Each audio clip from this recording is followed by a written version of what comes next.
You're listening to The World at 8 with Lynn Mozart.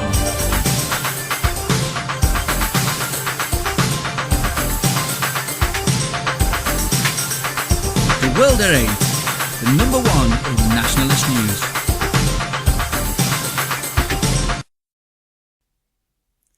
Highlights of the news today, Wednesday the 15th of May. Operation Chalice Telford child exploitation and prostitution investigation ends. Social workers apologise to girls tortured by Oxford groomers. I do, for now. Italy, Forza Nuova launches immigration kills internet campaign. Italy, Molotov cocktails found outside Milan refugee centre.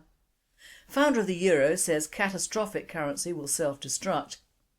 Australia, no jab, no play policy. Imprisoned and lashed for helping Christian convert flee Saudi Arabia.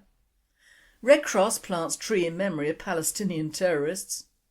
Thought for the day, our lost generations. And finally, what is that smell, Rover?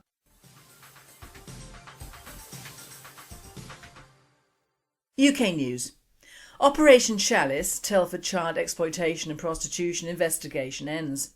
On Friday the 10th of May 2013, Operation Chalice, one of West Mercia Police's most complex investigations, was quietly closed as 7 of the men convicted of wide-ranging sexual abuse offences in Telford were sentenced in Worcestershire Crown Court.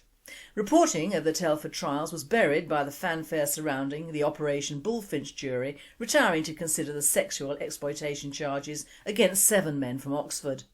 West Mercia Police said that more than 100 young girls could have been targeted specifically by the Telford group between 2007 and 2009. Some of their victims were as young as 13. A trial in 2011 collapsed after 3 months and the men were due to be tried separately last year, although 5 of them ended up pleading guilty. During their trial, Worcestershire Crown Court heard evidence from one girl who was forced to have sex while 4 months pregnant. Over the past 9 months, 2 men, Adel Ali and Mubarak Ali, were convicted of various sexual offences following trials, while Muhammad Ali Sultan, Tanveer Ahmed, Mohammed Chowdhury, Mahfouz Khan and Mohammed Yunus all pleaded guilty to charges they faced prior to the start of their trials. The 7 men were sentenced to a combined total of almost 50 years in prison. World Date states, only the 2 Ali brothers were given sentences relevant to their crimes, 14 and 18 years respectively. Of the others, 2 were given 2.5 years, 1 7 years, 1 30 months and 1 walked free, and they won't put them in the general prison population for their own safety. Social workers apologised to girls tortured by Oxford groomers. Catastrophic failings by police and social services allowed a child sex ring to sexually torture girls as young as 11 for 8 years. Victims repeatedly told officers they'd been raped or abused by the vicious and medieval predators, but no action was taken. Monday night, after the abusers were convicted at the Old Bailey, the police and social services apologised for failing to answer the girls' desperate pleas for help. The gang groomed more than 50 vulnerable youngsters before selling them for sex around the country. But a catalogue of golden opportunities to stop the abuse were missed from as early as May 2005. Astonishingly, carers at the children's homes, which were run by Oxfordshire County Council, just watched as the men collected the girls at night. On one occasion, a manager refused to pay a 14-year-old victim's taxi fare when she was returned to her care home. The girl was then driven back to Oxford, where she was raped. 9 out of 10 social workers in Oxford knew that girls were being groomed by Asian men, a school support worker told the court. 5 girls were abused while in the care of the County Council's social services. I do, for now. UK Muslims revive temporary marriages. The temporary marriage, or nikah mut'ah, is an ancient Islamic practice that unites man and woman as husband and wife for a limited time. Historically, it was used so that a man could have a wife for a short time while travelling long distances. Because of the informal nature of the union, there are no official statistics to show how many temporary marriages there are in the UK. There's a sectarian divide among Muslims on temporary marriage. The mut'ah is practised by Shia Muslims, while Sunni Muslims generally consider it haram, forbidden. Critics of these informal marriages, both Sunni and Shia, argue they allow a person to have multiple sexual partners and are used as an Islamic cover for prostitution or the exploitation of women, with men taking on multiple wives for a number of hours. World at 8 states, It's interesting to note that Pakistan is predominantly Sunni who do not practice nikah mut'ah, so who is reviving it in the UK? Another point is, why can't a Muslim male travel or emigrate without a sex partner? As they all seem to emigrate all over the world, this nikah mut'ah is à la scent.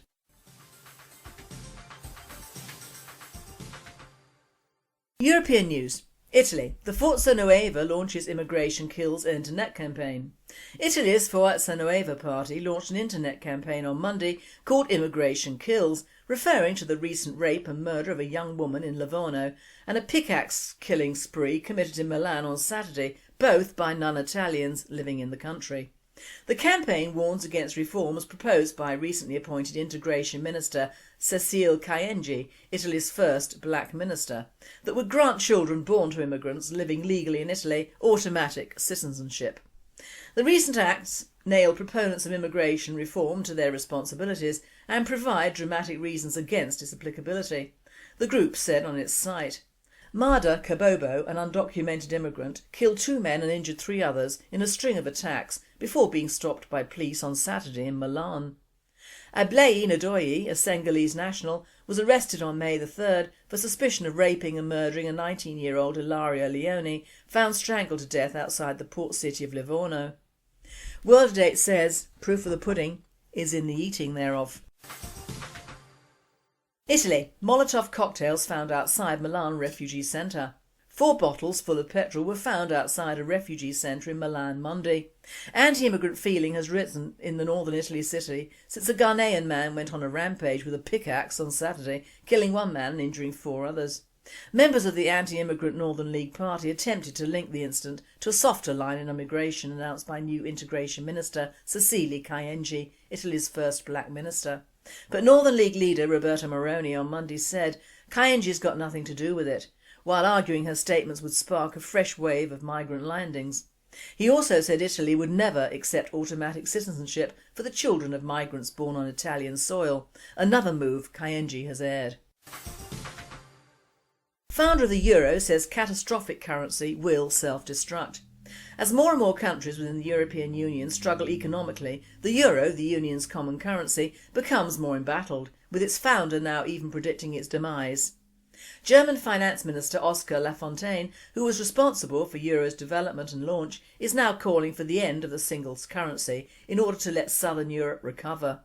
He says if not, the current fiscal course is leading to disaster. The economic situation is worsening from month to month and unemployment has reached a level that puts democratic structures ever more in doubt, he said, according to The Telegraph, one of Britain's largest dailies.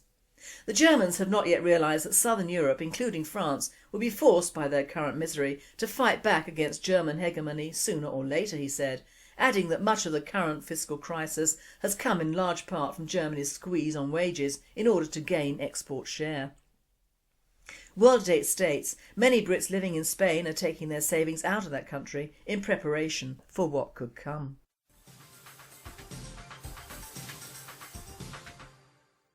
World News. No jab, no play policy. Childcare centres should have the right to ban unvaccinated kids from childcare centres and preschools under proposed no jab, no play policy.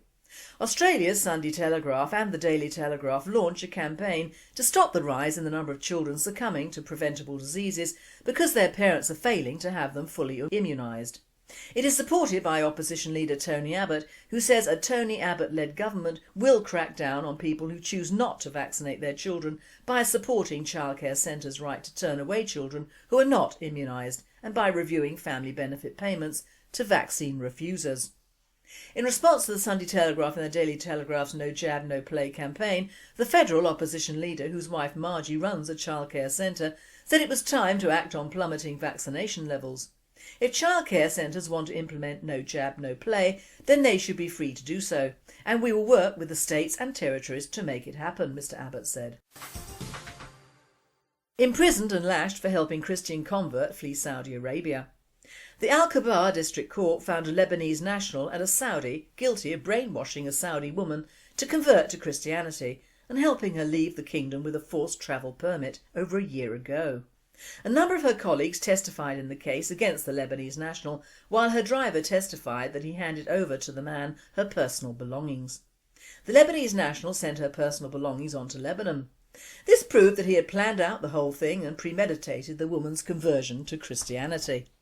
The Lebanese man was sentenced to 300 lashes with a whip and 6 years in prison for his role in helping a Saudi woman convert to Christianity and flee the kingdom. A Saudi man was sentenced to 2 years in prison and 200 lashes for helping the young woman named Mariam, who has been dubbed the Girl of Kobar, in her escape to Sweden to secure asylum. The pair have challenged the verdict and will appeal. A spokesman at the Justice Ministry could not immediately be reached for comment. The case emerged last year after the woman's family complained that she'd been brainwashed by colleagues at the insurance company where she worked and that they'd help her leave Saudi Arabia via Bahrain on false documents.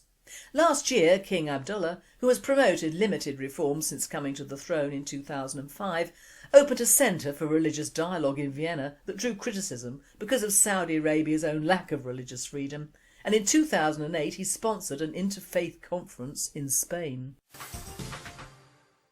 Red Cross plants trees in memory of Palestinian terrorists. In a ceremony celebrating its 150th anniversary, which was named My Honour is My Freedom, the International Red Cross, together with the Palestinian Red Crescent, planted 150 trees in Jenin bearing the names of veteran prisoners. According to Palestinian Media Watch (PMW), the Palestinian Authority uses the term veteran prisoners to refer to those who have been in jail the longest, and in most cases are serving life sentences for murder or multiple murders.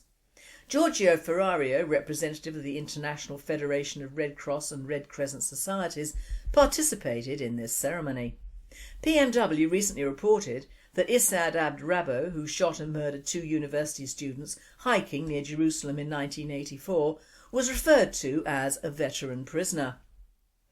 Abd Rabbo was recently honoured by Palestinian Authority Chairman Mahmoud Abbas, who told Rabbo's mother that the best of the Palestinian people's sons are in prison. This is part of the Palestinian Authority's policy to present terrorist murderers as role models and to glorify them. The Palestinian Red Crescent's website writes that its programmes, projects and events are funded by the International Red Cross. It's not clear if the International Red Cross directly funded or merely participated in this terror glorification event. The official Palestinian Authority daily Al Hayat Al Jadida reported on the International Red Cross participation in the tree planting ceremony honouring terrorists, pointing out that the fruit trees were planted at the entrance to the village where the racist annexation and the expansion wall that has swallowed up thousands of acres of land was built. This statement relates to the security fence erected by Israel to stop Palestinian terrorists from killing civilians throughout that country.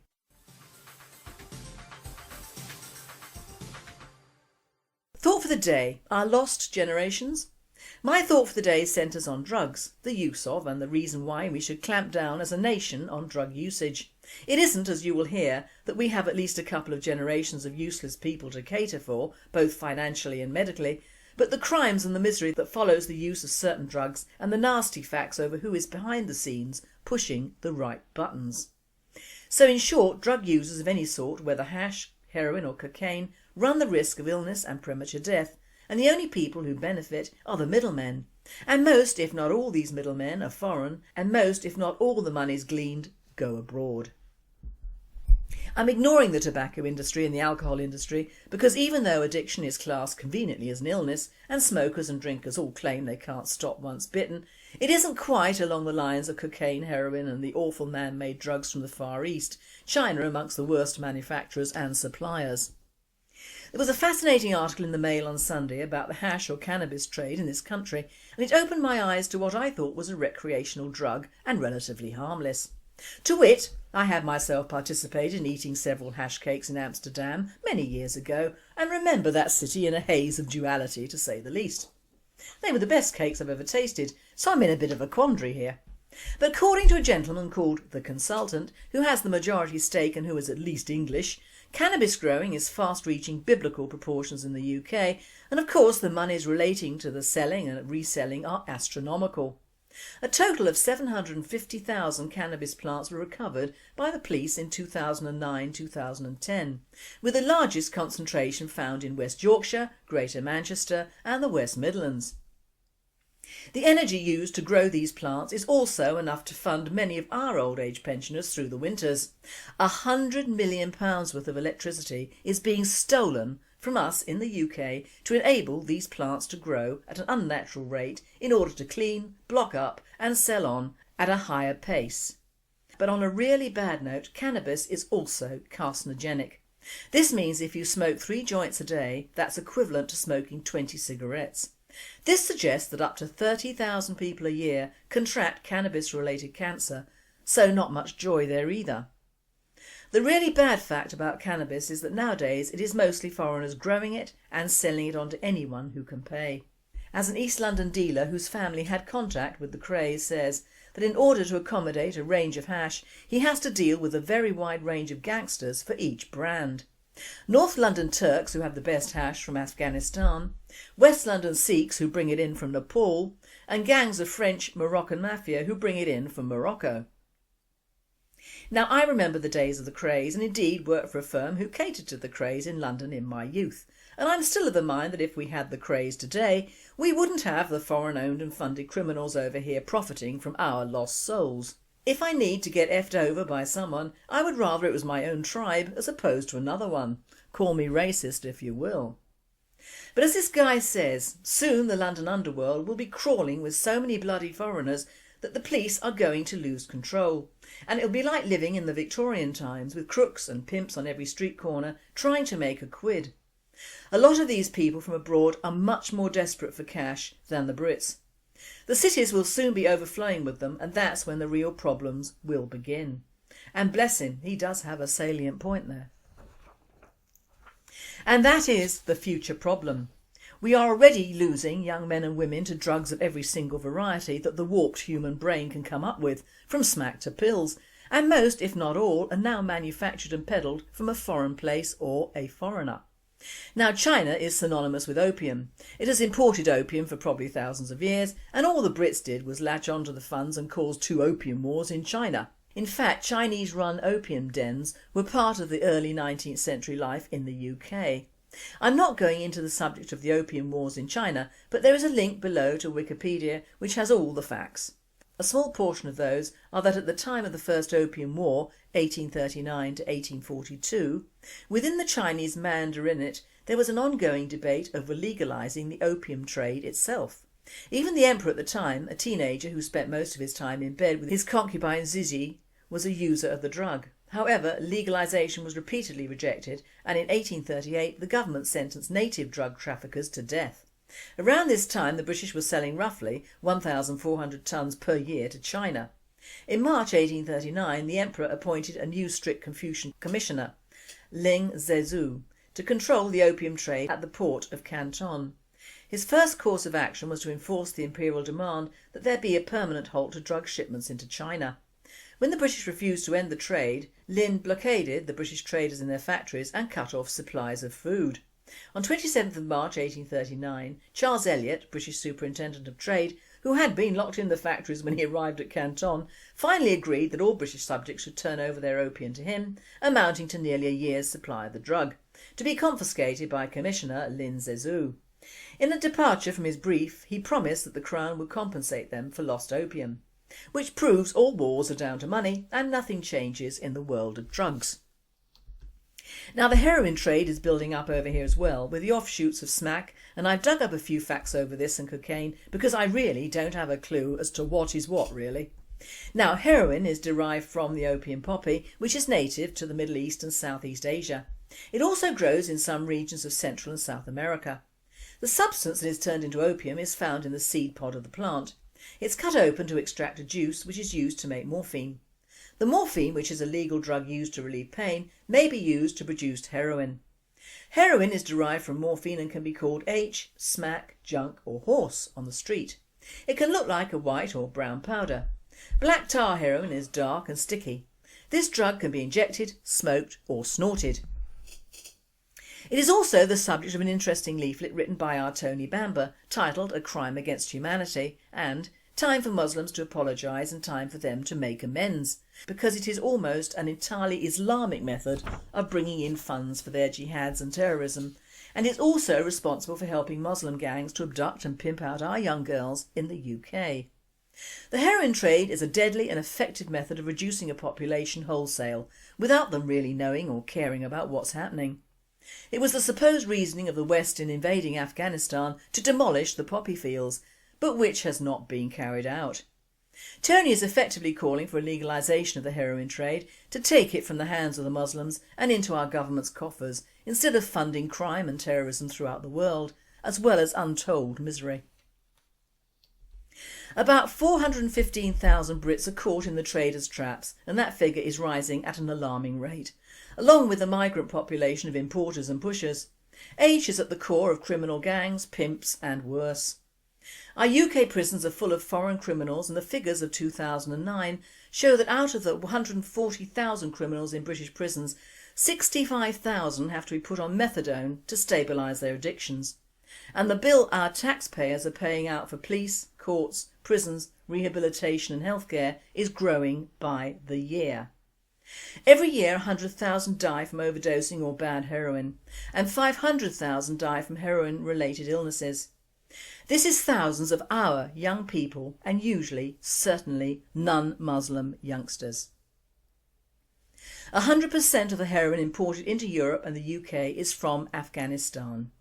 160 hectares of Muslim land farmed by Muslims produce around 10,000 tonnes of opium per year, which is used in Muslim-owned factories. 13,000 tonnes of chemicals are imported by Muslim businessmen using Muslim tank drivers that are needed for converting the opium into 340 tonnes of pure heroin. And even if this evil trade was stopped at the borders of Afghanistan, it would still be legitimate to hold Muslims responsible for the heroin trade. Then we enter the nasty and cruel world of the human and animal mules paid to bring the drug into Europe and to our doors, all Muslim owned, backed and paid for. It is almost a Muslim mafiosi that rules this trade, and is aided by a Muslim-style godfather, and makes use of the Islamic banking system known as Hawala, which allows the movement of massive amounts of money around the world undetected, not because of the race of the people involved, but the religion of those bastards. Antonio Costa, Executive Director of the UN Office of Drugs and Crime, states, whilst 90% of the world's opium comes from Afghanistan, less than 2% is seized there. And that says it all. We are all complicit in aiding and abetting this killing of our own, creating street crime and enabling certain peoples to not only come here to primarily operate their filth, but to help those already in existence by shopping at their shops, buying their takeaways, using their taxis, and in some cases putting these same people in our councils and governmental bodies to boot. Our authorities and some of our own people are acting in a worse fashion than did the Brits in China at the turn of the last century. It isn't money which is at the root of all evil, but the love of money, which forms a black heart in any race or culture. Now we come to cocaine, which sounds like a pleasant cup of coffee or a chocolate bar, but of course isn't. Cocaine is a powerful stimulant whose annual street use revenues top $100 billion and exceed that of corporations as large as Starbucks. In the United States of America, the creation of an alternate form known as crack cocaine introduced the substance to a commonly poorer population, the inner city market. Cocaine is a stimulant that can be smoked, snorted or injected. It is known as snow, blow and flake. Cocaine looks like a white powder. Crack cocaine is a processed, powerful version of the drug that looks like a rock and is smoked. Smack addiction is amongst the worst and quickest ways to die for these lost souls, and our government, along with the US government, don't appear to care much for their loss. To them they are the expendables of society. They may be a loss to their dealers, but they are quickly replaced in line. The amount of cocaine estimated to be imported annually into the UK is between 25 and 30 tonnes. A significant proportion of the UK's identified cocaine supply is produced in Colombia or from the border areas of neighbouring Venezuela or Ecuador. Peru and Bolivia account for the remainder, and unlike Colombia have seen production levels rise, increasing their potential threat to the UK. Various routes and methods are used to get the cocaine to the UK, one of Europe's largest and most profitable markets. Traditionally, most of the cocaine destined for Europe, including the UK, has crossed the Atlantic by ship and entered via Spain. Crime groups based in key European countries such as Spain and the Netherlands help facilitate this trade. Unlike cannabis and heroin, cocaine at the moment is shared by the Brits and the Eastern European gangs in the UK. Philip Barron is a Brit who headed a gang who imported £500 million worth of cocaine from Spain to UK and is facing jail. Barron was behind the UK's biggest ever drugs racket worth £300 million. He splashed his cash on fast cars, mansions and a racehorse, led a life of luxury and hid behind legitimate business. His gang hammered the streets of the UK with cocaine and cannabis. His drug empire stretched across 3 continents and 52 tonnes of drugs were seized and 89 people arrested before getting to Barron, who will be sentenced in June this year. I believe that all drugs should be legalised, not because I believe that all people should be allowed or encouraged to take them, but because that way our society is going, all the financial profits and controls will pass from foreigners to outside this country, and our government could make good use of taxing all these people under legitimate laws as they do alcohol and tobacco. The users remain the same, bemused, used and expendable. That's life. At the very least it'll discourage the hordes of Asians coming in and setting up cannabis growing farms in rented houses. It'll stop lorry drivers bringing in cocaine. It will stop or halt the Muslim connection to both hash and heroin. It will discourage the black Rasta gangs from killing each other and innocents in turf wars. It'll also halt the migration of Eastern Europeans who want to get into London solely to ply their trade. Another benefit will be that all the corner shops, takeaways and taxi firms that are often Muslim owned will be forced to stop abusing and grooming young girls because they won't have the money to buy the properties they use as party houses, cars to travel with or create the child prostitutes that pay for importing and selling more heroin onto our benighted youngsters, to whom it is cool and of everyone is doing it brigade. What they'll have to learn is self-control, a funny word but a good one. What a film star does in a film is not what you can do in downtown Grottsville and not pay a very heavy price for doing so. A large financial price is the least I am thinking of. Just think of the thousands of one-generation migrants and newcomer foreigners flooding our country and flooding you at the same time with what is essentially crap and getting a huge amount of your money for doing so. And when or if they get caught, they cost your parents huge amounts of money as well. To cap it all, successive UK governments have sent vast amounts of foreign aid into the countries that grow and sell the drugs on. So for the drug owners, drug runners and money men, it is a win-win situation all round. Why? Because dead children, dead teenagers and dead young people tell no tales. My thanks to Tony Bamber for the details in much of this thought. And finally, what is that smell, Rover? From Reuters. A Polish businessman who tried to save money by stashing amputated body parts in warehouses instead of incinerating them was exposed by the nose of man's best friends, prosecutors said. It was stray dogs attracted by the smell that started gathering outside the buildings in the southern city of Katowice, Polish television quoted prosecutors as saying on Friday.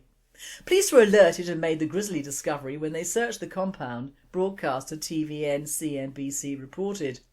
The owner of the company could be sentenced up to 12 years in prison for endangering public health, prosecutors are stating. The prosecutors could not immediately be reached for comment.